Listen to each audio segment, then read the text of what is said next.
আসসালামু আলাইকুম ওয়া রাহমাতুল্লাহি ওয়া বারাকাতুহু। আপনারা সবাই কেমন আছেন? আশা করি আপনারা সবাই ভালো আছেন। আজকে আমি আপনাদেরকে হাতের 5টি আঙ্গুলের নাম বাংলা, ইংরেজি এবং আরবিতে শোনাতে চাই। বাংলাতে হাতের 5টি আঙ্গুলের নাম: বৃদ্ধাঙ্গুল, তর্জনী, মধ্যমা, অনামিকা, কনিষ্ঠা। ইংরেজিতে 5টি আঙ্গুলের নাম: থাম, index finger, middle finger, ring finger, little finger. আরবিতে 5টি আঙ্গুলের নাম: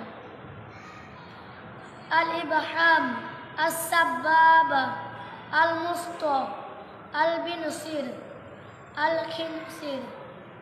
আসসালামু আলাইকুম ওয়া রাহমাতুল্লাহি ওয়া বারাকাতুহু।